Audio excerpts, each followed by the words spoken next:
'Cause I remember we were kids.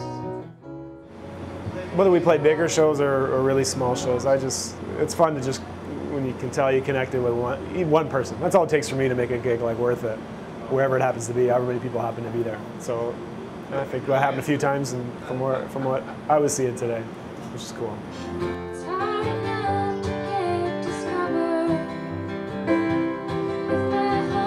But yeah, I mean, Anna has a very different kind of voice and strong in different ways. So I mean, I think we've kind of picked up on each other's idiosyncrasies a little bit, and I've come over to her a little bit. She's come over to me other times, and we're working with Anna. She comes more from a classical, I don't know, Broadway piano background, and so we have sort of different instincts. And sometimes they do this, but other times they sort of lead directions we might not otherwise gone. So that's really what's fun and fruitful about working with somebody, especially someone who's has a different background.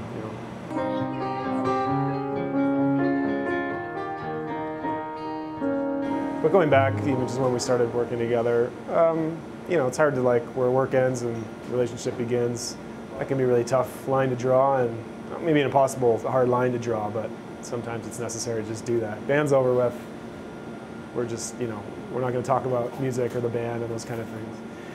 And also, just, when we first got together, we were both into music, but it took a while for us to make music together. I think that was the right decision, to kind of take it slow and not rush into it.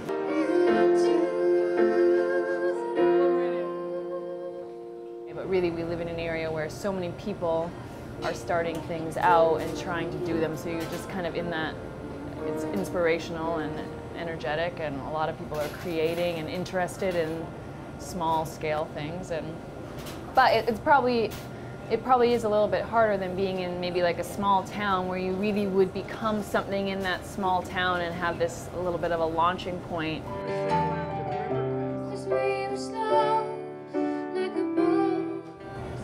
There's no clear path except trying everything, basically not giving up.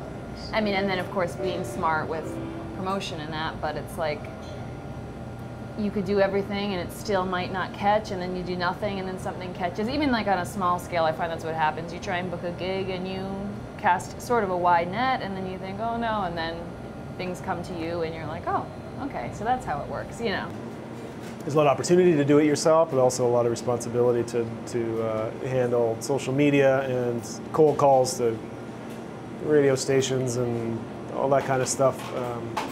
There's a lot of people saying you can do all this for yourself, but it's really a lot to have direct control over all aspects of your career. So we're learning as we go.